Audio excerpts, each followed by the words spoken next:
Good morning, guys. Today we will continue on this series of solved examples. Let's see what we can do with numbers 8 and 9 of this worksheet. Let me read quickly to you. In the figure, an unknown mass slides down the 30-degree inclined plane. What is the acceleration in the absence of friction? So here's your figure. You have an inclined plane, and as you may remember, I told you that every problem of this kind needs a free body diagram, otherwise it's almost impossible to solve. So you probably need to determine an x-axis which is parallel to the inclined plane and the y-axis perpendicular to the inclined plane. That means, of course, that your x-axis is inclined 30 degrees with the horizontal, the y-axis is inclined 30 degrees with the vertical, and so we need to figure out what's going on with the forces. Of course, the easiest force is your gravitational force mg, and as I just said, because that is completely vertical, the angle is 30 degrees here. And then you have your normal force because the object is resting on a surface, and that normal force is on the y-axis because it is perpendicular to the surface.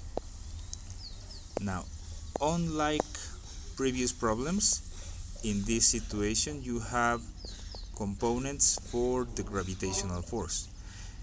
You have a y component of the weight, an x component of the weight, and so under these circumstances there appears to be a situation where one of the equations will be equal to 0 and the other one will be equal to mass times acceleration. Clearly, in the x direction you have only one force, it cannot be balanced, so the sum of the x forces has to be equal to mass times acceleration. There is only one of them in the x direction, which is mgx. On the other hand, the sum of the forces in the y direction will have to be 0 because of the physical observation that the object is not accelerating in that direction. All the acceleration happens along the x-axis. Therefore, if you establish that positive is a direction down the plane, you can say that mg in the x direction is equal to ma.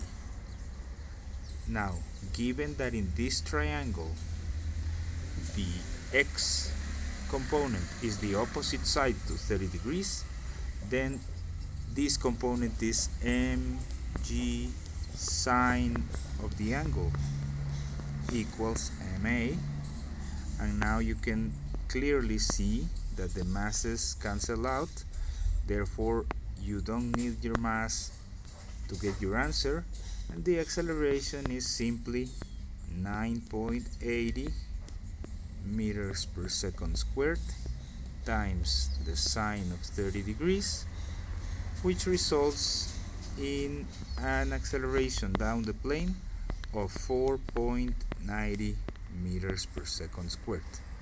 So the important thing here is to notice that you didn't actually need the mass to solve for this problem. Now you might wonder whether you need the mass in the second part. Let me read it quickly to you. Assume that in problem 8, mu k is equal to 0.2. What is the acceleration? Why did you not need to know the mass of the block? So they are giving you a hint there, right there. Once again, you need a free body diagram, and it's very useful to have it rotated so that the x x-axis is parallel to the plane, the y-axis perpendicular to the plane. But now you have an extra force.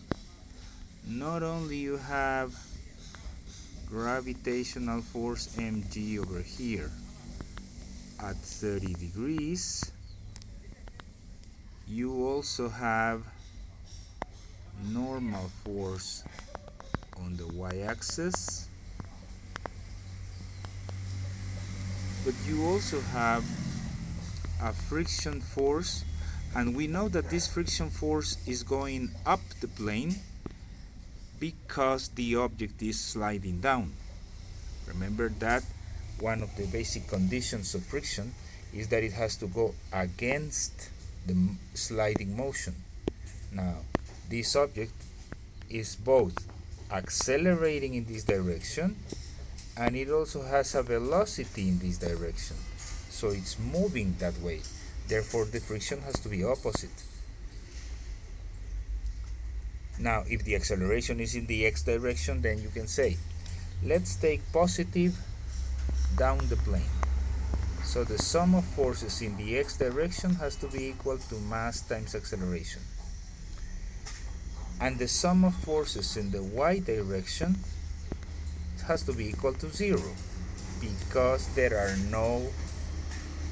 is no motion in the y direction. It is not moving in that direction and it is not accelerating in that direction. Now, in the x direction, you have the x component of the weight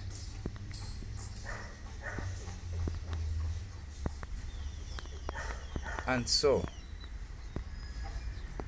your equation becomes mgx minus the force of friction is equal to ma. In the y direction, you have the normal force and the y component of the weight equal to 0. In the x direction, then, this becomes mg sine of theta. Remember that the x component is the opposite side in that triangle, minus mu k times the normal force, which is the formula for kinetic friction.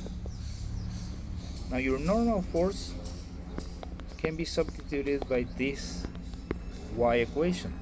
Normal force is equal to mg cosine of theta. Look at the triangle. The y component is the adjacent side. And so when you substitute this equation, the x equation becomes mg sine of theta minus mu k times mg cosine of theta equals ma. Clearly, the mass is present in every term.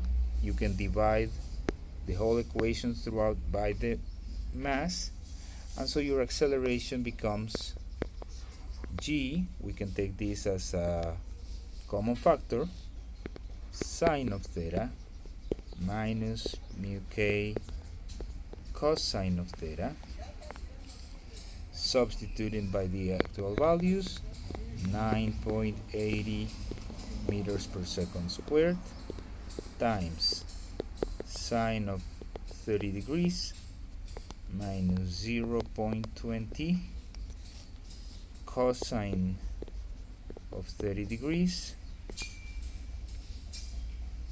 and that is equal to 3.20 meters per second squared approximately. So as expected, now that you have a retarding force, the friction force is helping you slow down the acceleration. Your acceleration is a little bit less, 3.20 instead of 4.90, which is something to be expected. So that's it for now. Hope you enjoy it. See you later.